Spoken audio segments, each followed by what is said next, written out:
ucapkan terima kasih kepada rekan-rekan sudah hadir. Baiklah, saya buka sedikit. Assalamualaikum warahmatullahi wabarakatuh. Waalaikumsalam warahmatullahi wabarakatuh. Baiklah, di sini kita akan diskusi santai. Saya harap kawan-kawan di sini bisa menemukan permasalahannya, terus bisa mencarikan solusi yang efektif untuk sekarang saat ini. Baiklah, tadi saya dari hati berita itu ada kebocoran data nasional sebanyak 210 instansi kena bobol. Nah, mengapa kebocoran data itu bisa terjadi? Kalau menurut saya, dari yang saya baca ya, mengapa sih kebocoran data nasional ini bisa terjadi ke 210 instansi? Ya. Karena tidak adanya backup data aktif, offline maupun online. Lalu juga keamanan cyber yang terlalu lemah, seperti antivirus dimatikan, sistem tidak di-patch, dan sistem pemantauan ancaman tidak berjalan dengan baik. Lalu juga ada ketergantungan yang terpusat terhadap satu pusat data. Lalu juga infrastruktur yang belum sesuai standar, zero trust arsitektur, dan juga belum ada sistem deteksi dini untuk ancaman seperti ini. Ya, itu saja sih. Berarti kita kurang lebihnya tidak adanya dari tempatnya masih ada satu tempat backup data tadi ya. Ya. Oke. Kalau menurut kawan-kawan tadi sudah mengapa tentang kebocoran data tadi. Namun di sini kita harus tahu kawan-kawan itu pada 210 instansi itu di mana aja yang paling dominan datanya itu bocor. Dari data yang saya baca itu serangan terjadi pada pusat data nasional sementara yang berlokasi di Surabaya. Dampaknya berskala nasional karena pusat data nasional sementara melayani lebih dari 200 instansi pemerintahan yang tersebar di seluruh Indonesia. Berarti dari depannya di Surabaya semuanya. Ya, betul sekali. Nah, selanjutnya menurut kawan-kawan di sini kapan itu ataupun dari kapan data itu sudah terjadi kebocoran data? Kalau menurut informasi yang saya dapat atau data yang saya dapat itu terjadi di tanggal 20 Juni 2004. Serangan ini langsung secara mendadak dan menyebabkan gangguan serius pada sistem digital milik lebih dari 200 instansi yang terkait. Meskipun serangan ini terjadi pada pertengahan tahun 2024, namun dampaknya masih terasa hingga pertengahan tahun 2025 ini. Hal ini disebabkan oleh yaitu pertama sulitnya proses pemulihan data yang telah dienkripsi oleh pelaku. Kemudian yang kedua, beberapa sistem pelayanan publik belum dapat kembali beroperasi normal secara penuh. Kemudian yang ketiga, proses investigasi audit dan peningkatan sistem keamanan masih berlangsung di berbagai instansi yang terdampak.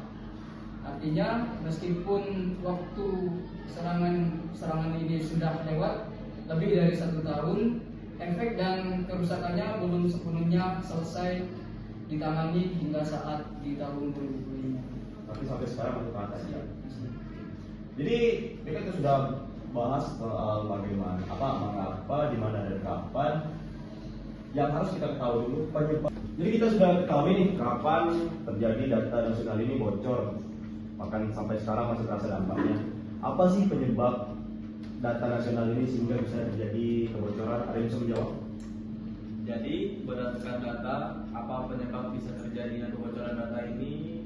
Mungkin setelah keamanan dimanfaatkan oleh peretas atau akses yang tidak terbatas dan konfigurasi sistem, lalu tidak adanya audit keamanan rutin. Berarti tidak ada. Jadi salah satu penyebab juga ya kalau tidak ada audit. Oke. Siapa orang yang atau siapa sih yang bisa menyebabkan kebocoran data ini sehingga jadi viral misalkan 210 instansi ini? Siapa mereka? Ada yang tahu ataupun dari KMK atau apa yang menyebabkan kebocoran data nasional ini? Pelaku dari kebocoran serangan ini itu ya sebuah grup yang bernama Principal.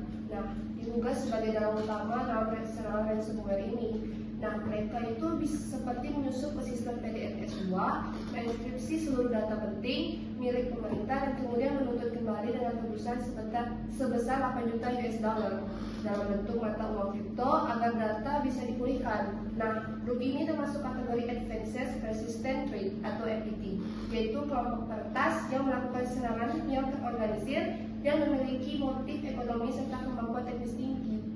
Oh, seperti itu.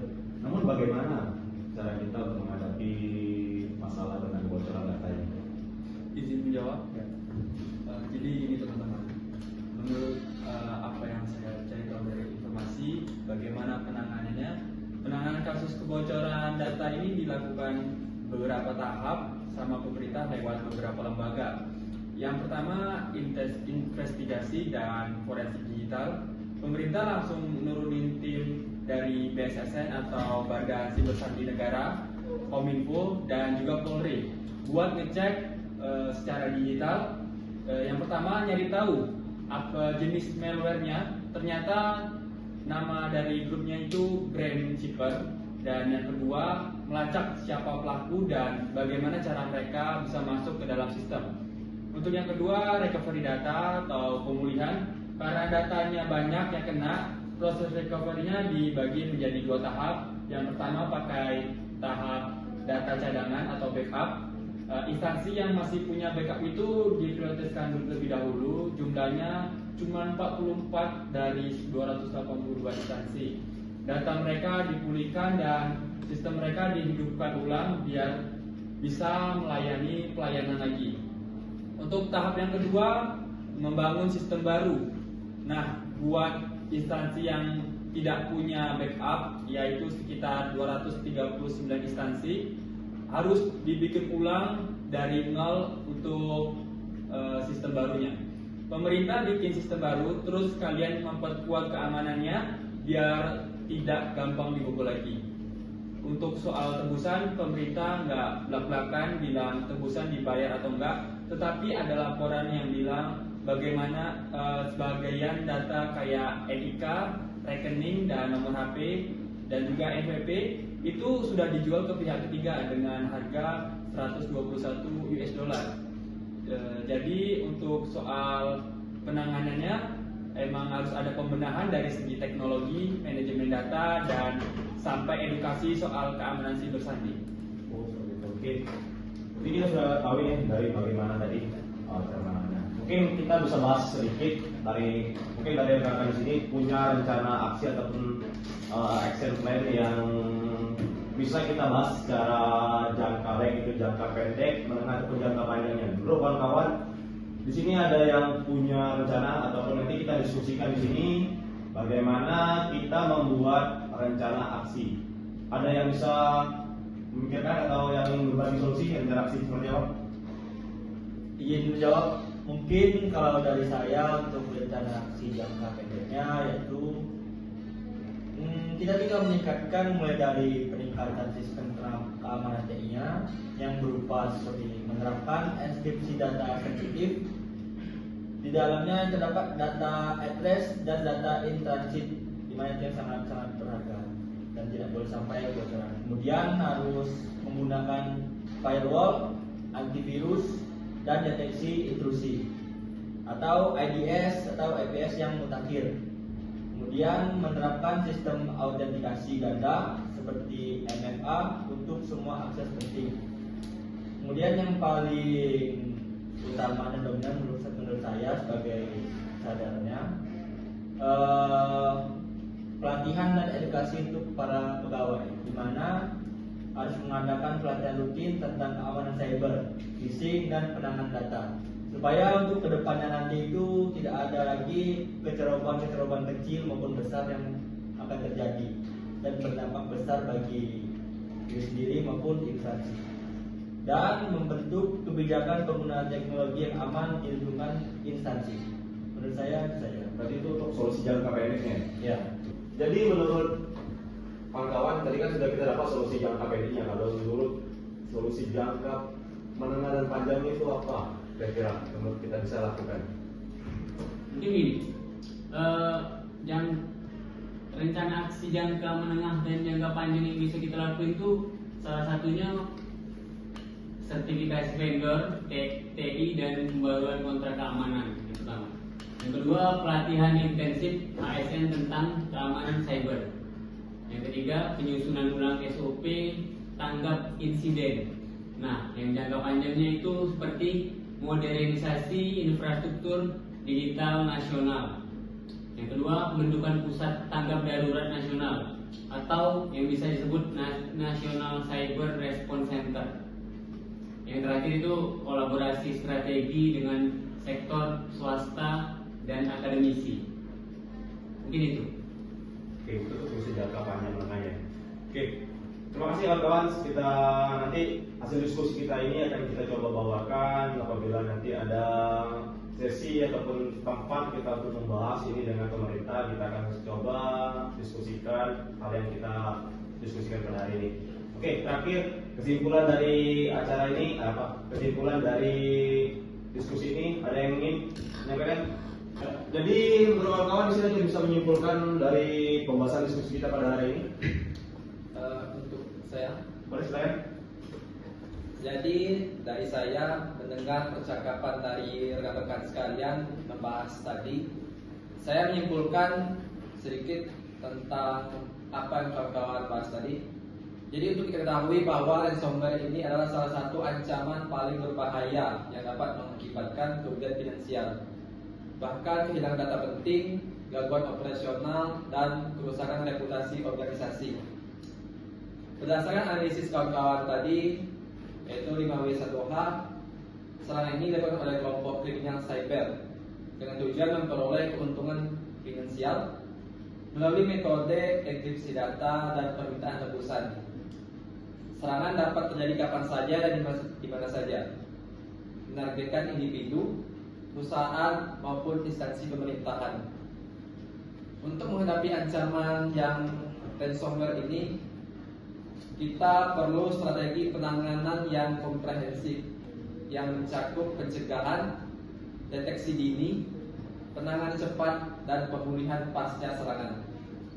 Langkah-langkah seperti penggunaan antivirus, pembaruan sistem, backup secara rutin, serta pembentukan tim tanggap darurat menjadi kunci dalam mengurangi dampak ransomware ini. Selain itu, rekan-rekan, penguatan literasi digital sangat penting dalam membangun kesadaran dan kemampuan SDM menghadapi ancaman cyber ini. 4 pilar yang literasi digital yang kita ketahui yaitu kecakapan, keamanan, etika, dan budaya digital. Itu dari 4 literasi digital tersebut memberikan fondasi agar setiap individu dari kita mampu menggunakan teknologi secara bijak, aman, dan bertanggung jawab. Melalui rencana aksi tadi yang sudah dijelaskan oleh rekan-rekan sekalian, rencana aksi yang terstruktur dan implementasi literasi digital, organisasi dapat meningkatkan daya tahan cyber. Upaya pencegahan dan edukasi lebih efektif dibandingkan membayar tebusan. Karena tadi kita lihat apa sih tujuan dari ransomware ini? Orang itu merusak data-data di instansi ataupun di perusahaan. Tujuan mereka adalah meminta tebusan. Namun kita memiliki upaya pencegahan. Di antaranya adalah dengan yang saya sebutkan tadi. Balik itu, pada akhirnya keamanan cyber bukan hanya tanggung jawab tim IT. Ingat, ini semua adalah tanggung jawab kita bersama. Kita harus berkolaborasi seluruh pihak dalam organisasi kita ini dengan kesadaran, keterampilan, dan budaya digital yang kuat. Ancaman ransomware ini dapat kita tekan seminimal mungkin dengan menjaga keberlangsungan yang publik, melindungi data-data pribadi kita, dan mendukung terwujudnya tata kelola pemerintahan yang cerdas dan aman. Mungkin itu yang saya dapat dari kesimpulan hari ini dan upaya pencegahan dari rekan-rekan sekalian. Mungkin itu saya kembali ke Oke, terima kasih rekan-rekan sudah hadir dan terima kasih kesimpulannya tadi. Jadi kita tentang kebocoran data ini yang paling penting kawan-kawan, ini bukan hanya tentang tanggung jawab oleh seorang IT, tapi kita pribadi juga wajib menjaga data-data pribadi kita. Oke, terima kasih atas diskusi singkat sudah meluangkan waktunya untuk pada hari ini. Oke, nanti akan kita bahas, misalkan dalam sesi kita akan bahas lagi lebih lanjut. Oke, saya akhiri. Wassalamualaikum warahmatullahi wabarakatuh. Waalaikumsalam warahmatullahi wabarakatuh.